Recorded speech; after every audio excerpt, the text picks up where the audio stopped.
Jonatas Leone, meu amigo. E aí, meu amigo? Que honra te receber aqui na Conferência Move. Meu céu, presente do céu. 15 anos de Conferência 15 Move. Anos. Que moral, hein? Cara, que honra receber aqui. A sua amizade nos últimos tempos foi um presente para nós. Pra mim.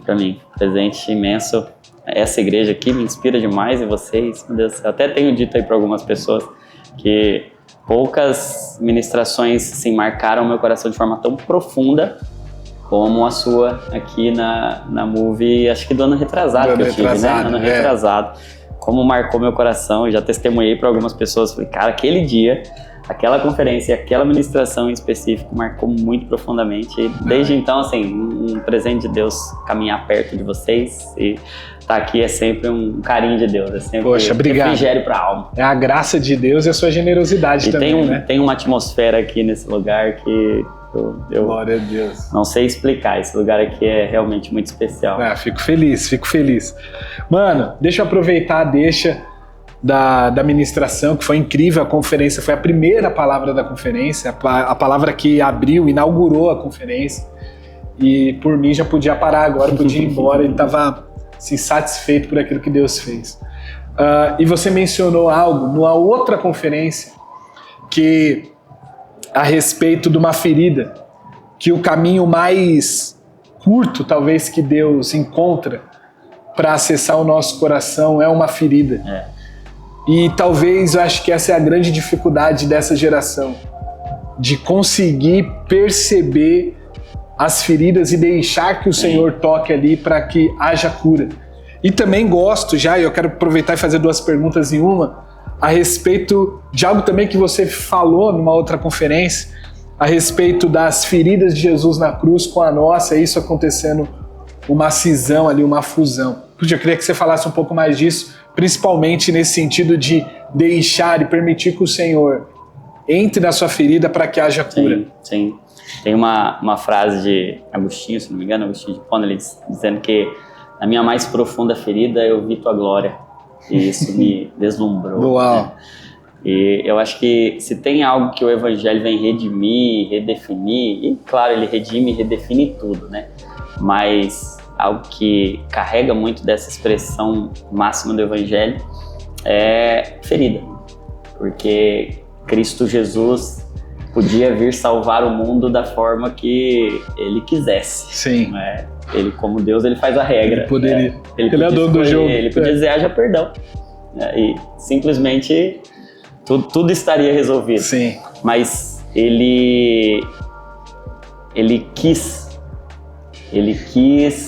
que as coisas fossem resolvidas por meio da cruz. E a cruz é a ferida de Deus se colocando ao nosso lado para unir as nossas feridas às dele e, por amor, nos costurar novamente e o nosso coração poder encontrar repouso nele. E eu acho interessante que o Evangelho não propõe nenhum tipo de fuga. É sempre a coragem de olhar de frente, de olhar nos olhos e de vencer. E ninguém vence aquilo que não enfrenta. Né? A gente tem vivido uma geração que foge da dor, que foge do sofrimento. A gente vê isso pelo aumento crescente do entorpecimento, do uso de substâncias, das redes sociais, que são uma forma de escape para uma outra realidade. Essa própria dimensão do virtual como uma forma de fugir daquilo que é real, daquilo que é de carne e osso. É muito mais fácil até eu encontrar admiração por alguém que está longe de mim e que não me afeta, do que por alguém que está perto de mim e que me causa dor. É muito mais fácil eu admirar um influenciador que nunca vai enfiar o dedo na minha ferida do que casar, por exemplo. Que aí vai ter uma pessoa com acesso profundo à minha alma e que vai acessar feridas do meu coração que eu tenho que ferro afiando ferro. Ferro afiando ferro. E essa própria expressão, ferro afiando ferro, a gente está falando de dor, de feridas, né? Então Deus escolheu nos curar não fugindo, mas enfrentando. A própria ressurreição era o caminho que Pedro queria, né? Não vai para a cruz, não. Exatamente. E aí Jesus diz: esse caminho é satânico. O caminho que nega a cruz, que nega a ferida, é um caminho satânico. Então eu acho que essa é uma mensagem que nós como igreja carregamos. Nós não precisamos ter medo de feridas, porque o Senhor Jesus foi ferido para resgatar-nos das nossas feridas. Então não é mais sobre esconder, não é mais sobre reprimir, não é mais sobre uma vida perfeita em nós mesmos, mas sobre a coragem de expor as nossas feridas a um Deus ferido. Uau! Que agora nos encontra por meio de feridas, né? Se houvesse outro caminho melhor para o coração que não uma ferida, o caminho do resgate não teria sido a cruz, as feridas e ele ser traspassado. Eu acho até interessante essa expressão, ele foi traspassado, né? Que era um termo que se usava para essa ferida que acontecia ali no lado direito das costelas. E aí tem registros históricos disso, né? Eles pegavam a lança e eles furavam ali entre as costelas, no músculo intercostal, e eles faziam esse movimento subindo para atingir o coração. Por isso que no registro da crucificação de Jesus diz lá que saiu sangue e água, né? Água e sangue, porque era esse lugar onde tinha o coração, onde tinha sangue, tinha o líquido que envolvia o coração, o líquido pericárdico. Eu acho interessante isso, né? A ferida é um caminho para o coração de Jesus.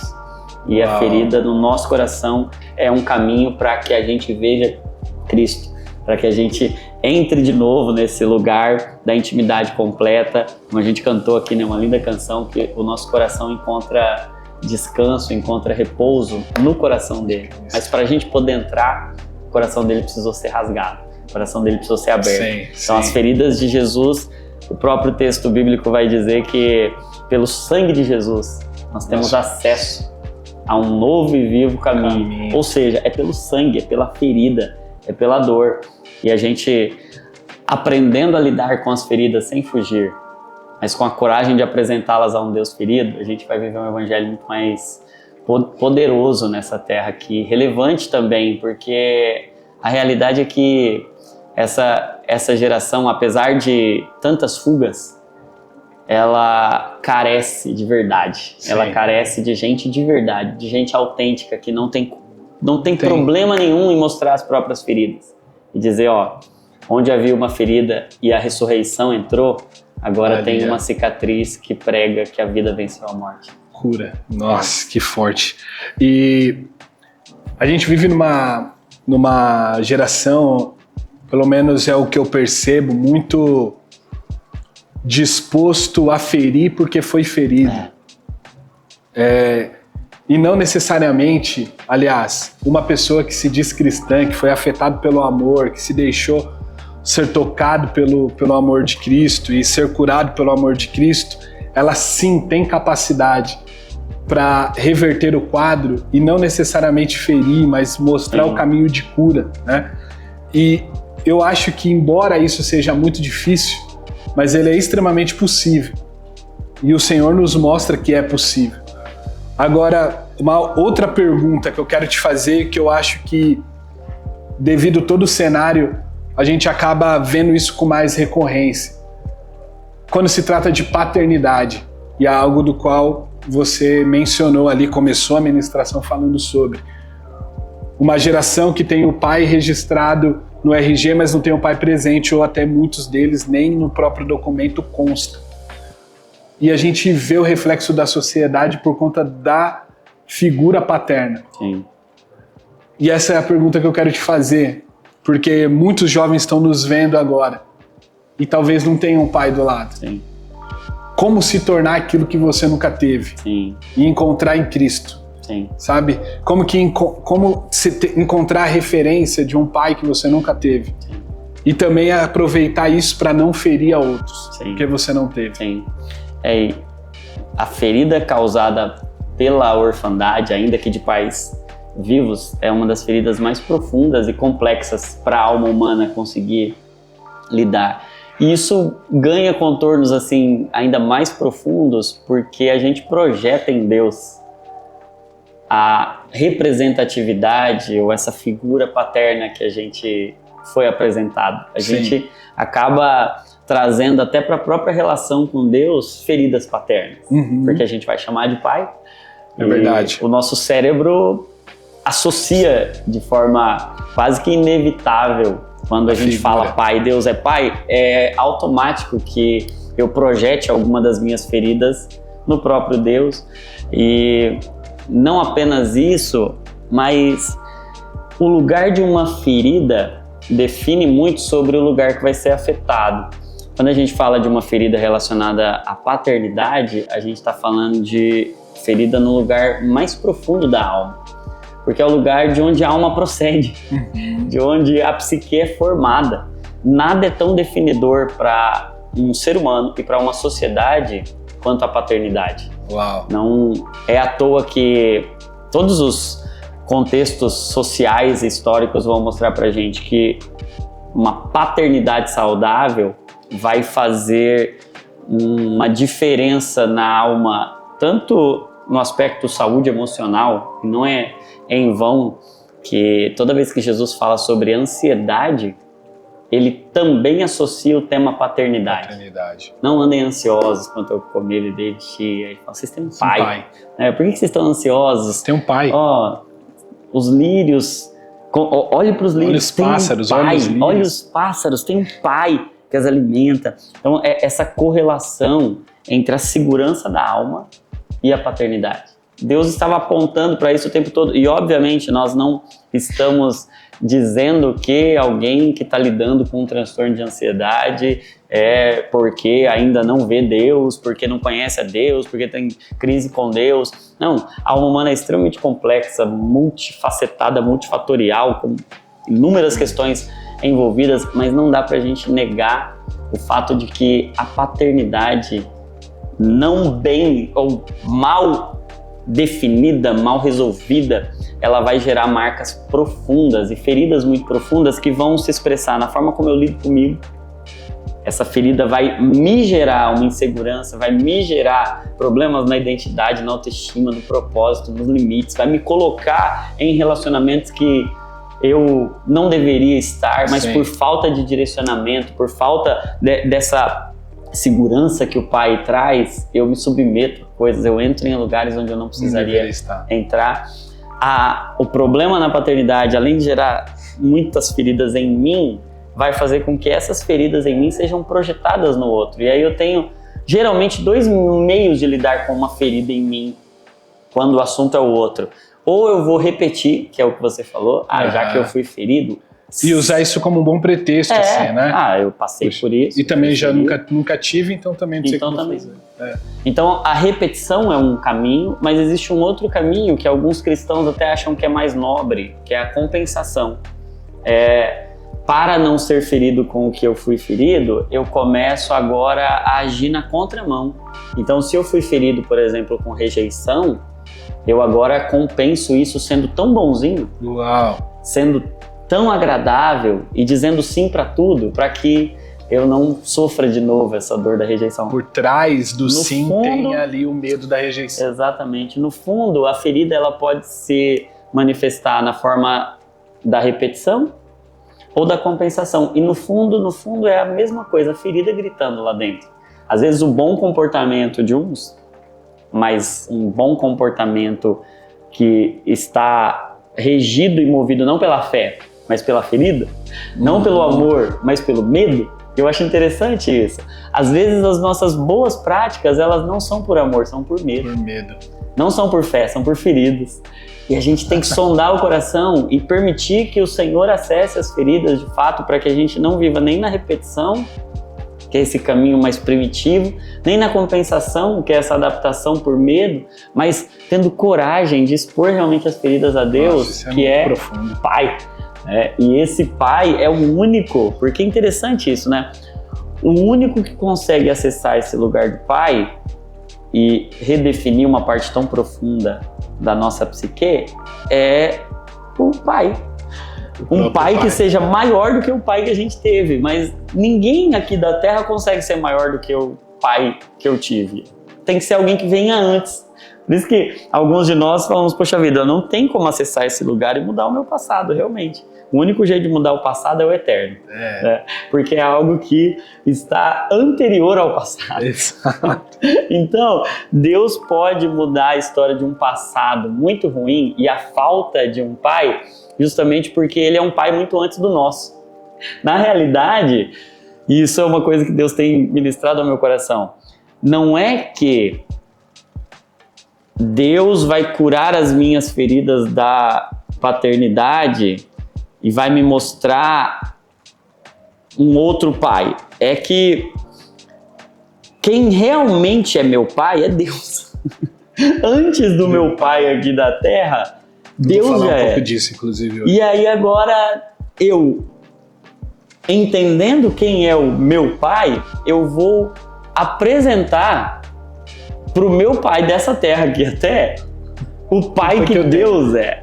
O pai que eu tenho. Por isso que eu posso agora até fazer coisas que o mundo diz que é loucura. Eu posso perdoar feridas e ofensas que parecem loucura, mas porque a minha real definição de pai é um pai que veio antes do meu, é o meu pai eterno, né? E eu quero saber o que você vai falar na ministração. Cara, na minha cabeça tá uma loucura aqui. Por quê? Porque parte daquilo que eu vou tentar ministrar vem do versículo onde diz em Jeremias, antes mesmo de você estar no ventre da sua mãe, ou seja, antes de você tomar forma, antes mesmo de você sequer respirar, eu já te instituí, ou seja, eu já te formei como profeta das nações. Então, antes mesmo do Senhor criar Jeremias, existia um propósito aqui. E aí faz mais sentido ainda quando a gente pensa que todas as coisas cooperam para o bem daqueles que amam a Cristo Jesus e todo o seu propósito. Por quê? Porque existe um propósito maior, e inclusive, mesmo sabendo das nossas limitações, mesmo sabendo das nossas falhas, mesmo sabendo de tudo isso, existe um propósito maior que o Pai Celestial encontrou para te criar, para me criar. Nós não fomos frutos do acaso, nós sabemos disso, existe um propósito a ser concluído a partir dali. Então, se a gente parte desse entendimento, eu acredito que a coisa fica mais fácil. Ou pelo menos ela fica mais fácil de digerir, não sei. Entende? Porque, muito bom. Cara, se existe um propósito aqui, ó. O término é o mais importante, não o meio. O término é o mais importante. Existe algo a ser concluído que é o plano principal do Senhor. Exato. E provavelmente é alcançar alguém. Provavelmente é mudar a história de alguém. Provavelmente é mudar uma circunstância. É o que acontece com José. Bom, enfim, é o que acontece com todos os homens de Deus que a gente encontra. Personagens bíblicos. São homens que se colocaram à disposição muito bom. Independente da circunstância. Por quê? Porque existe um propósito aqui no final. É isso. E aí, propósito quem dá é o Pai. Conhecido o Pai, entendeu? Conhecendo o Pai. Porque isso é uma verdade também. O Pai carrega essa autoridade de delegar propósito. A questão é, por que a gente vive uma geração tão sem sentido? Tão carente de propósito. Não aponta propósito. E a depressão tem muito a ver com isso, né? A depressão, uma das características dela é o sentimento de vazio de propósito, falta de sentido. Né? E, claro, mais uma vez fazendo essa observação de que não dá pra gente ser simplista quando o assunto é um transtorno da alma, né? Mas é um dos espíritos do nosso tempo, é a falta de propósito, a falta de sentido. E aí tem tudo a ver com o que você está dizendo. Quando a gente não olha a vida pelo prisma do eterno, de um pai que já me deu um propósito muito antes de eu nascer, ele já tinha um propósito, e que agora a jornada que, ainda que com meios dolorosos e desconfortáveis, ela caminha na direção do cumprimento do propósito que todo ser humano criado pelo Deus Pai carrega esse propósito a ser consumado. Agora a gente pode olhar para os meios e falar assim, não tem problema. Porque tudo isso nas mãos de Deus coopera, tudo isso opera junto, né? O propósito, ele é um contrato unilateral, né? Uau! É só um lado que se preocupa. Cara, que demais. Quem prometeu, né? Quem prometeu. Que demais. E eu acho interessante, até conectando os assuntos, né? O texto que diz que todas as coisas cooperam para o bem. Eu gosto dessa expressão cooperar, porque pra gente, por exemplo, na língua portuguesa, operar significa muita coisa. E uma delas é uma cirurgia. Uma cirurgia. Então, é como se Deus fosse um cirurgião que está nos operando, e a operação é o cumprimento máximo do nosso propósito, é a gente chegar lá naquele lugar, de ser como Jesus, de cumprir o propósito, mas no meio do caminho, muitas coisas cooperam com ele. É como um cirurgião auxiliar, que é um cirurgião auxiliar, ou como um copiloto que está ali para auxiliar. Ele não tem a autoridade de mudar a rota, ele não tem a autoridade de mexer no destino final, mas ele auxilia. E todas as coisas da nossa vida estão operando juntamente com o Senhor. Ele está usando até dos nossos contextos mais desagradáveis e das nossas dores mais profundas para forjar o propósito. Tem até uma frase que eu acho muito interessante, né? Que depois de cada problema, quando esse problema é exposto para Deus, tem um propósito. Depois de toda ferida, tem um ministério. Toda ferida fechada pelo Senhor tem um ministério aberto por Ele ali. Exato. Tem uma autoridade para que a gente acesse corações. Então, as nossas dores tão complexas, desagradáveis, elas cooperam, elas fazem parte do que Deus está fazendo para que hoje a gente aprenda algo, experimente algo para ter autoridade no cumprimento do propósito de Deus. Não precisamos ter medo de ferida nenhuma, porque a gente tem um pai. Eu ficaria aqui assim, mais umas 3 horas tranquilamente, só falando sobre paternidade e, enfim, aprendendo com você, mano. Para mim é uma honra e certamente para todo mundo que tá ouvindo aí. Então, meu amigo Jonatas, não esquece de segui-lo lá nas redes sociais também. Como que tá seu @? Tá, DR Jonatas Leon. Provavelmente você já deve ter passado por um salmoterapia. Todo dia eu tô levando minha filha para ir para a escola.